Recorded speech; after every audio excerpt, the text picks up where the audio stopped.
Hey guys, I wanted to talk to you guys today about some of the things that people are reflecting they're experiencing in the comments. I don't know how else to respond to it other than it was a pretty nasty comment on our page, and wanted to talk about it a little bit today because I think it has more to do with the person's maintenance history and how they treat their vehicles than it does with the actual make and model of the vehicle. So let's talk about that today. Alright guys, so the comment had to do with someone's experience with one Chevrolet vehicle. It seemed that they had some issues with the vehicle, and I'll put the comment up somewhere around here so you guys can take a look at it. I just wanted to kind of respond to it a little bit and talk a little bit about what I think are the major driving issues around those things. I just want to get right out in the open, and the very first thing to say that lemons actually happen, right? There's a whole lemon law for a reason. There are lemons out there, and they impact a lot of people, and a lot of people have really negative experiences, and they never go back to that brand ever again. Totally understand that. I had a very negative experience with Volkswagens, so I'm not really a Volkswagen fan. I don't want to throw all Volkswagens under the bus and say all of them are garbage, they're all trash, but in my experience I don't want to go back to one, and that's kind of understandable, right? But I wanted to talk about this particular comment because this one kind of caught me a little off guard and a little bit by surprise. I'm not used to people telling me to put things where the sun doesn't shine. And I don't really know how I would get that there, if you kind of get what I'm saying. You know what I mean? So, of course, it's just a euphemism for someone saying that, you can take whatever you're saying and just get rid of it in a really not nice way. But that's fine. Let's talk about what this person actually went through and the problems that they had. All right, so this is user-PQ3BZ2JH8L. They said, had a Chevy Colorado, power steering would quit. They had a recall but wouldn't cover the problems I had. Also, at 60,000 miles, the rear end whined. You can take your Hoover Chevys and put them where the sun don't shine. I will never own another. Apparently this person can't spell. They're talking about a damming up a river, but I don't think that's actually what they mean. It says GM product ever. So, user PQ3BZ2JH8L, I completely understand how you would feel about that and why you would feel bad about that. It says you had a Chevy Colorado that had power steering problems. I do want to address why a power steering system would fail. More than likely, it's a power steering pump or the hoses. It's usually not something in between. I could be wrong, but if it's got rack and pinion, it could have a failing rack. Usually it's some kind of hydraulic system or part of the pump. That's usually the only reason why they would quit. Of course, you didn't tell me what year Chevy Colorado you had, so I have no idea if it has electric power steering, engine-driven power steering, or anything like that. So that's all really important things to note. So just saying that I had a Chevy one time and it was a piece of junk is not good enough. You're going to have to do better. User PQ3BZ2JH8L. You're going to have to do better than that. Now, I'm going to take the same method that you just did and apply it to a Chevrolet that I had. I had a 1970 Chevelle. It was a piece of junk. Let me tell you, the top was rotted off of it so bad that I just took a Sawzall and chopped the whole top of the thing off of it. Of course, you didn't hear I didn't give you any additional details except the top was rotted. I didn't tell you what year this was. I didn't tell you when it happened. I didn't tell you that it was a project car and didn't even have an engine. I'll never buy a Chevrolet because my 70 Chevelle project car never ran. Of course it didn't. Didn't have an engine. That's exactly what you did for me. You did not give me one single scrap of information other than you had a Chevy Colorado that they had a recall on, but it didn't apply to your vehicle. All right? Why didn't it apply to your vehicle? Because Chevrolet wouldn't have fixed it. They would have fixed it if it would have applied. I know that's not universal. I know that everybody has their problems. They have to fight with dealerships and stuff like that. That's fine. You said at 60,000 miles, the rear end whined.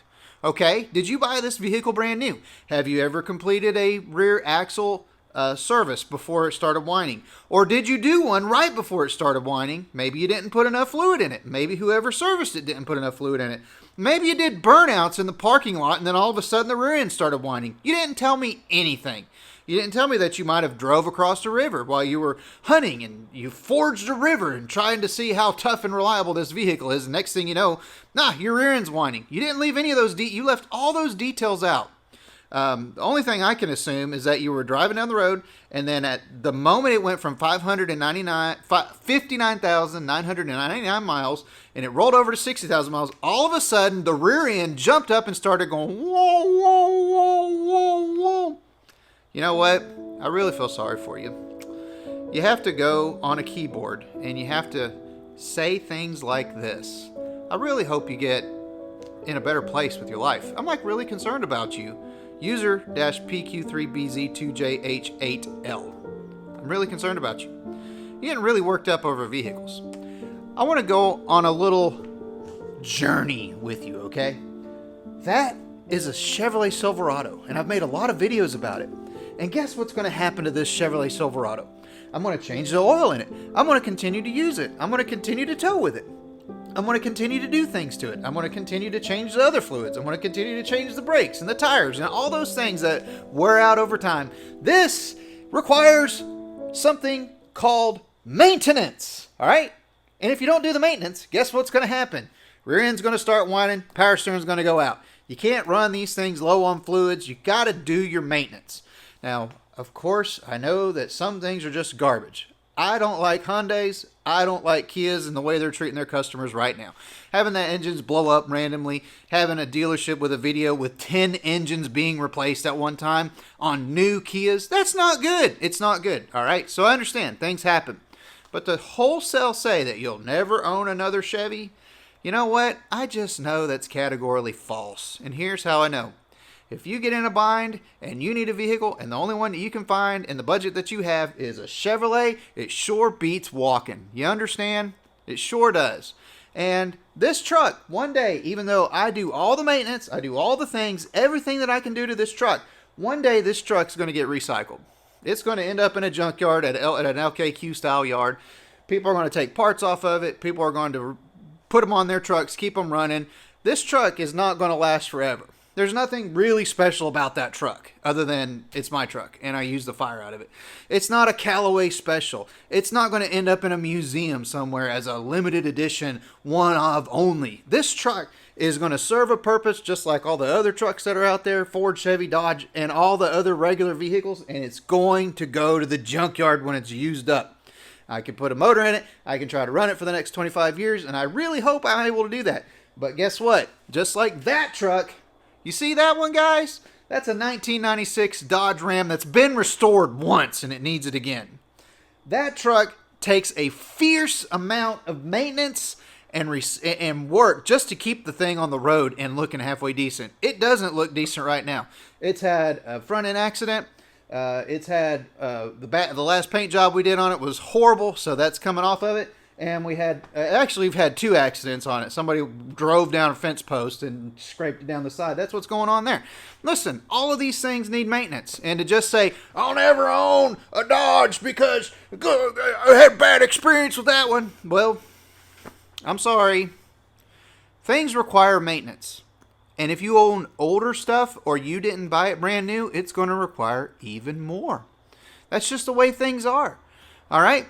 So for everybody out there, and user, I really want you to understand user PQ3BZ2JH8L. I need you to understand that all things break. All things fail. All things go to the junkyard. All things get recycled eventually. All things wear out. I learned in my statistics. I took so many statistics classes. I learned Way more than I wanted to learn in those classes. But there was one thing that actually stuck out with me in all of those statistics classes that I took. And in that college level statistics class, here's what I learned. I learned that the statistical failure rate of everything is 100%. 100%! That means you Ford guys, your trucks have a 100% chance of failure. All you Chevy guys, your trucks have a 100% chance of failure. All you Dodge guys have a 100% chance of failure. All you Honda Ridgeline drivers have a 100% chance of failure. All you Toyota guys, all these Toyota guys that are just on this channel saying, my Toyota, blah, blah, blah, blah, blah. Listen, your Toyota Tacoma has a 100% statistical chance of failure. 100%. 100. All of them will fail. All right? And by the way, you taco guys, y'all are a different breed. I'm just going to tell you. You guys are a different breed. And here's what I mean. You compare your taco to a full-size truck. And that full-size truck tows that 36-foot camper. No taco I've ever seen is going to be able to do that. No. So it's not even a fair comparison. Don't compare a taco to a full-size truck. Don't even compare a taco to a Tundra. The only thing they share is the name of the manufacturer. That's it. Anyway, this is kind of a rambling, wandering video. Sorry about that, guys. I'm just a little fired up. Guys, be kind to each other out there, please. We are in this automotive industry together. Without us, the industry kind of falls on its face. We're enthusiasts. We like to talk about cars and trucks and things like that. Let's stick together on this thing, okay? Friendly jabs are fine, but please, guys, don't be like this poor user, PQ3BZ2JH8L. We really don't need to be yelling at each other, and especially capitalizing words that don't even mean what you're trying to use them for. I'm really sorry, user, PQ3BZ2JH8L. I wanted to make this video last night. I was a little more emotional. I really was. Because I hate to tell you this, whatever vehicle that you're driving today, it will fail on you 100%. It will lay down on you. You might trade it in before it does, but it will lay down on somebody else. Every single one of them. And as far as your Chevy Colorado is concerned, I was going to say something really mean last night, like you should have went and worked on it yourself and fixed it and figured out the problem, or took it to another shop and figured out the problem, but I just don't even want to go there. I'm sorry you had a bad experience with your Chevy Colorado. They weren't known to be the best trucks anyway, depending on what year you looked at. They're not bad trucks, not great trucks. You know, whatever. I'm glad you got whatever you got. I'm glad you're happy. And that's all I hope for any of you guys. I hope that you can have vehicles that you can enjoy, that you can wear out, that you can maintain, and that will serve you for a long, long time. But just know, if you don't do your maintenance on these things, they're going to lay down on you a lot faster than before. Hope y'all got a little bit of something out of that. Y'all take care. Have a great day.